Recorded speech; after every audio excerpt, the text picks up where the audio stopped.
Well, today I plan on doing a bunch of stuff to get ready to put the radiator support back in, and I'm going to be working on the interior, taking some more stuff out. I think I'm going to take the air conditioner out so I can get a better look on what's leaking. Might take out the heater box.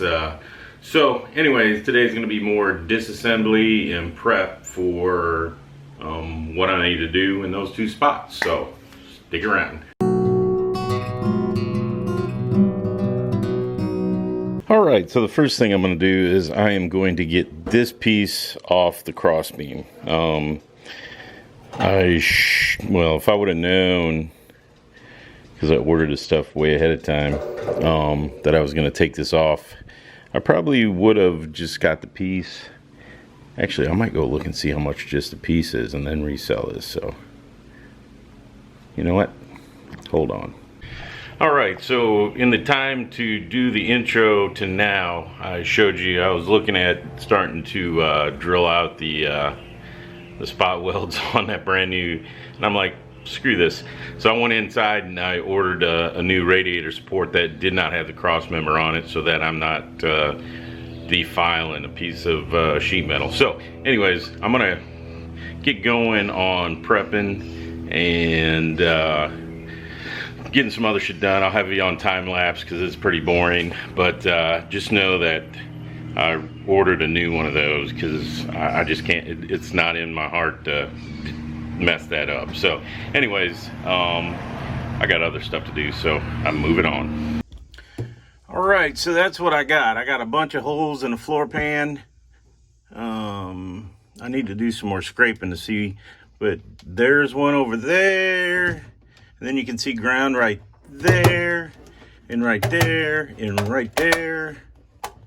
And that's about it. On this side, it's a little bit worse for wear. Over here, and then right there. And I don't see any in the floor pan per se. So, but up at the top there, you can see a lot is looking like it's coming through. So, what I'm going to do is move the vacuum out of the way and take this air conditioner out for what it's worth, and then get up underneath there and see if I can take the heater box out. We're moving, so this is what we're working on today, since I've went and reordered the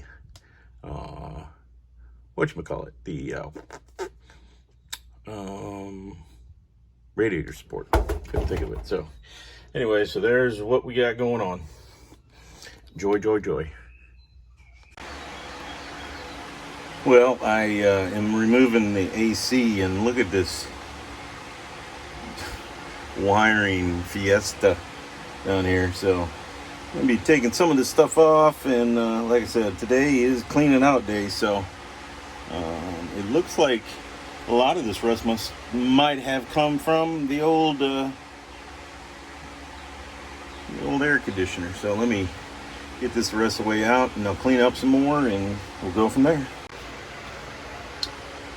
There's the disaster that is the wiring.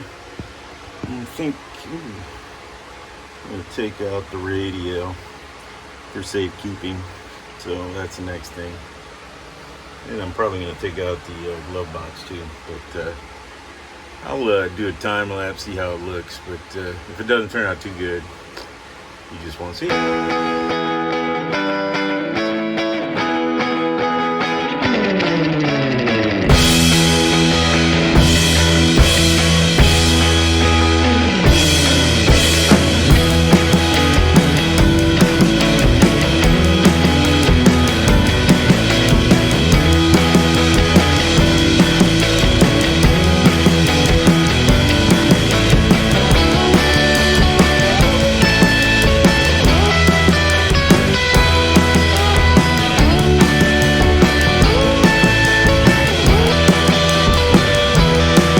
It all up with with electrician's tape. So I don't know why, but that's what they did. So we'll figure it out. All right, so I am looking at where the cowl is, and it looks to be I don't know. Looks to be, I'm gonna reserve judgment, but you Mustang guys out there, give me a little feedback on what this looks like. To me, it doesn't look too bad, but what do I know? I'll go do the other side after I get the glove compartment out. But and I'm gonna take the pad out to see how bad the rust is. But it definitely got some water in here somehow. Look at that shit. Oh God. So look at all the rust just running away. So I guess I'm gonna take that off, see what's behind there, behind door number 2. And we'll just keep on keeping on. But you can see that someone tried to seal everything up with some caulk, the old caulk. So they were having problems keeping water out. I can't believe Ford didn't do more to paint this or rust proof it. But again, they probably only thought they'd last about 5 years, you know. Who knew that 50 plus years later, people be still messing with them. So, all right, let me get back to work. And I'll do time lapse because I'm sure it's gonna be so exciting you'll die. So, here we go. All right, so I started cleaning out the old glove box, and this is what was in there. A Gerber Leatherman. Look at that thing. I'm gonna have to figure out how it works. But, oh, look at that. Look at that, it slides like a lock button. That's pretty freaking cool. So, found that in there. Look at that. A screwdriver. It appears to be the original owner's manual. It may or may not. The Kenwood paperwork for that stereo I just took out. A map, and a map. And some bulbs. So, there we go.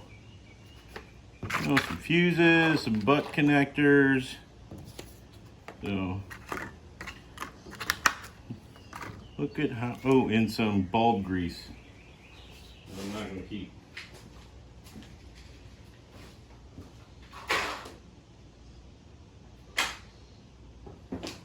So there you go. That's what you can find in a glove box. All right, so I'm looking at the glove box. It looks like there's some Phillips screws right there, some along the side and one at the top. So one there, that's holding it in, one there. So I'll get those out, and then one over on the side too. And then we'll see what we can do. But nice. Nice. Okay. All right, I got the glove box out. Now I have to do the driver's side, which would be fun, but it looks like maybe it's leaking in the corner over there. Imagine that. So I'll just keep digging. That's all you can do. But slowly but surely working my way that way. So as you can tell, or maybe you can't tell, it definitely was leaking over there in the corner. So we'll just move on and continue working. All right, so what I've determined is there's a whole lot of shit that's right above the driver's side. So I guess it's just like anything else. I'm gonna eat it one bite at a time. So I guess the first thing I'm gonna take off is this here the horn buzzer thing. Pretty sure that's not stock. And then we'll just pick away at it one thing at a time. Yeah, that's all I can do. That's all I can do. So, all right.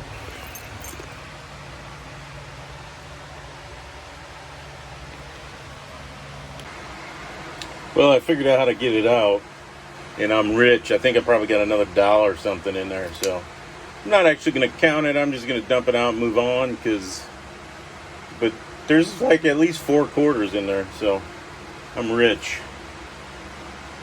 The heater box out. I got the ashtray out. I got the radio out. Got the glove box out. Like I said, I got both defroster vents out. So still just plunking along. You know, that's how you eat the bear, one bite at a time.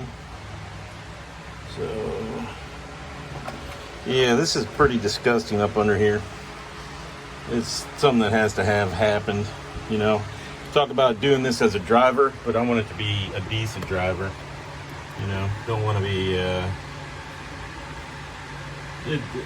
you know what I mean. So I'll just keep on trucking, and I'll show you anything as I get it done. Cluster out, one-handed, since I haven't. But as you can tell, I'm getting a lot out of the dash. Just trying to make sure I got everything cleaned out before we get to the welding the cowl.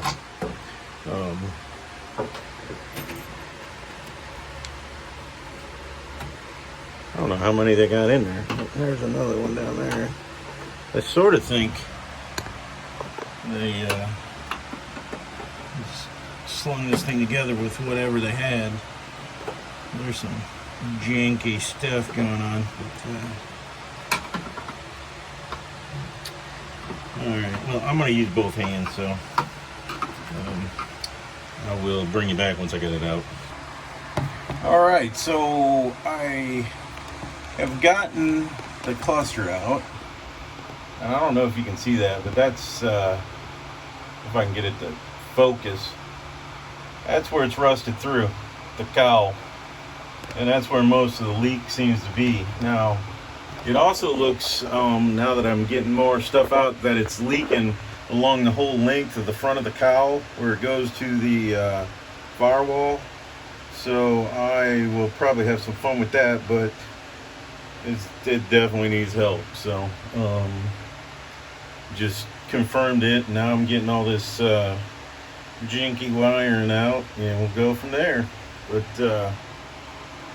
yeah, it's lovely. So anyways, I'll just keep on keeping on. But yeah, if I get back, I got,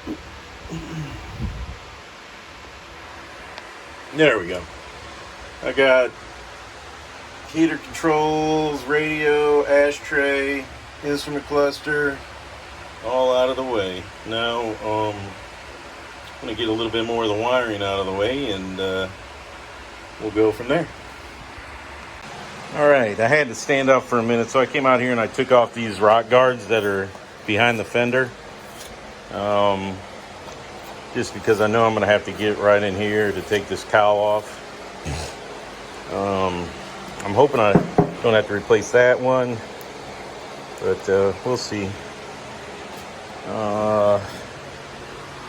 So I ordered the new rad support. I think I'm going to order new ones of these, because it's just terrible shape. But I got those off. Now I got to go back in here, but I had to stand up. Too old for this laying on my back on hard metal shit, especially with the transmission tunnel right in my back. So I'm gonna vacuum out some more, and then because I got a lot more loose pieces, parts in there, and then I'm gonna go back to laying on my back trying to get the rest of that stuff out. Alrighty, so I took the trim off, getting ready to take this sucker out. That was a beautiful, fun thing. Luckily, I remembered I had the correct tools for taking the trim off, so even with that, they're just filled with dirt and pine needles and whatever. So we got a lot done today. Hopefully get some more done tomorrow. The windshield is coming out. Look at that. So we will have more better access so I can do the cowl. So there you go. Just a quick update. I took the windshield out by myself so that I could get more better access to this cowl. And I think once I have the cowl out, I'll have a real good access to all these wires. So I might be, I might do the wiring while I got it all apart. So I don't know. I haven't decided yet, but that's what she looks like without the windshield. So I'm just gonna scab this one on to the beginning of the getting rid of soundproofing, or the weather, scraping the weather proofing off. So that's where we're at. Thanks for watching. I'm knocking off. I got most of the interior out. I just got to get the wiring out. I took the trim off around the windshield, and it's 102 degrees. So I'm fat and old.